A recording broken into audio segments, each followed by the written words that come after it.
Всем привет, друзья! Мы приехали в гости к компании Промтех, Нижний Новгород. Мы уже знакомились с их разработками несколько лет назад, но на тот момент наше знакомство не продолжилось. Время прошло, вода утекла, мы вернулись, и теперь у нас есть взаимный интерес для того, чтобы совместно поработать. Что нас заинтересовало у этого завода, сейчас мы вам расскажем.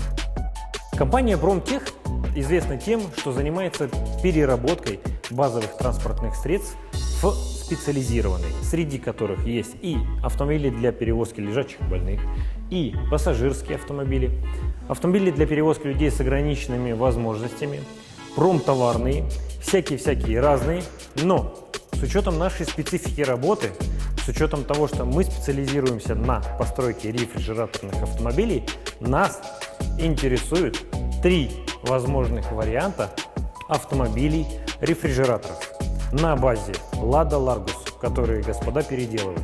Есть самая маленькая модификация, которую мы успешно продаем, но наши клиенты также просят что-то больше. Поэтому особый интерес у нас вызывает модификация Lada Largus Roof и Lada Largus Coupe. Lada Largus с самым маленьким объемом представляет собой переделанный, доработанный рефрижератор, у которого конструкция кузова никоим образом не трогается. Здесь в данном случае лишь делается изотермическая капсула и ставится холодильная установка. Из недостатков это то, что остается чуть меньше 2 кубов полезного объема. Такие машины мы с успехом продаем, и наши клиенты просят что-то побольше. Поэтому все наши взоры устремились в модификацию, например, Lada Largus Roof, которая дает нам примерно 1 дополнительный куб внутреннего объема за счет того, что увеличивается крыша. Но отличительная особенность компании Промтех является то, что в отличие от конкурентов, задние распашные двери ребята делают целиковые, потому что есть модификации, где крыша увеличена, а двери остаются стандартными. Соответственно, нырять в этот бесполезный грузовой отсек просто неудобно. И я считаю, что это бессмысленная трата денег наших любимых клиентов. Это один из возможных вариантов, который для нас будет интересен. А также вершина всех доработок – это модификация Lada Largus Coupe, у которой по внутреннему объему уже имеется 3,5 куба. Вот вы можете наблюдать ее на плакате, и у нас есть замечательная возможность этот автомобиль пощупать вживую. Поэтому welcome, вот он перед вами.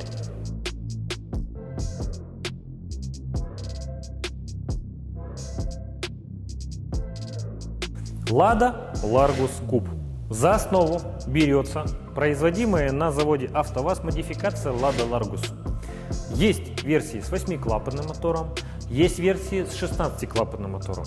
Так повелось, что с 8-клапанными модификациями двигателя мы практически не работаем, потому что еле едет. Но вот не хватает прям мощности мотора объемом 1,6 литра и 87 лошадиных сил. Очень мало. Поэтому у нас в 99% случаев за основу берется базовый автомобиль, комплектация «Комфорт», у которого устанавливается 16-клапанный двигатель мощностью 106 лошадиных сил. Этот автомобиль на заводе берут и кардинально переделывают. Срезается крыша по стойкам, срезается задняя часть, наваривается вставки, которые увеличивают и ширину, и высоту нашего автомобиля. При этом и длина тоже наращивается. Все это хозяйство зашивается в красивый пластик, утепляется изотермическими панелями или, например, если вы хотите промтоварный фургон, не утепляется, давая вам еще больше полезный отсек, и получается полнокомплектный рефрижератор. В самый первый мой визит несколько лет назад я видел модификацию, у которой холодильная установка ставилась на крышу.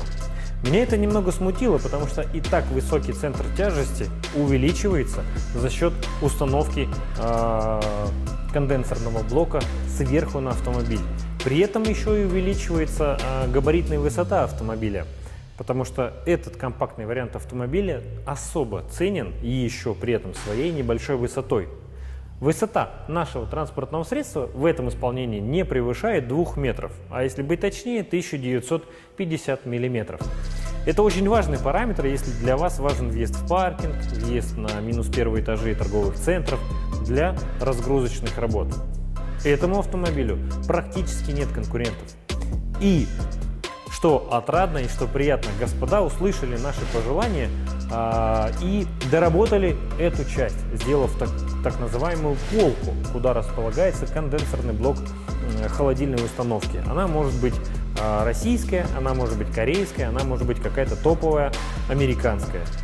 В данном случае здесь установлено холодильное оборудование марки ТМР, модель Т190, комплектующие, которые заказываются в Корее, но сборка этого холодильника налажена здесь, в Нижнем Новгороде. Так как грузовой отсек у нас увеличивается, естественно, очень важно удобство эксплуатации грузового отсека. Поэтому боковая правая дверь остается активной. Вот вы можете видеть ее проем. Отрадно то, что на заводе разработали красивые, хорошо подогнанные комплекты, которые закрывают всю внутреннюю составляющую части самой двери. При этом в проеме в нашей двери выполнен уплотнитель из резины. Здесь их 2 контура для большей надежности. Ну и, конечно, куда же без задних распашных дверей. Их тоже разрезали, нарастили, одели в красивые пластиковые накладки белого цвета. Все красиво, добротно сделано. У задних дверей также 2 контура уплотнителя. По заверениям завода, мощности холодильной установки, которая сюда установлена, хватает, чтобы в этом отсеке, на этом объеме выдержать любой температурный режим в интервале от плюс 12 до минус 20 градусов. Весь функционал задних распашных дверей, конечно же, сохранен. Оставляет, ребята, специальную петельку, и вы двери открываете уже не на 90, а почти на 180 градусов.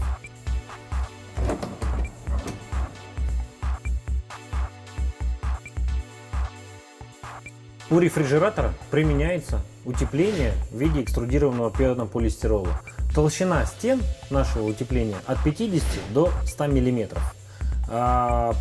Все это покрывается формованным термостойким АБС пластиком. После всех доработок готовая изотермическая капсула объемом 3,6 куба у нас получается из следующих размеров. Полезная длина 211 сантиметров, ширина грузового отсека 1200 миллиметров, ширина по аркам у нас получается 910 миллиметров, высота грузового отсека 1210 миллиметров, по проему 1150.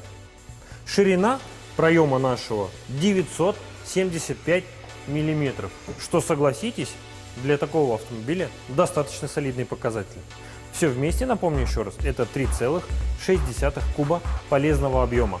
По палетам здесь такая конструкция арок, что вместите здесь вы только 2 палета.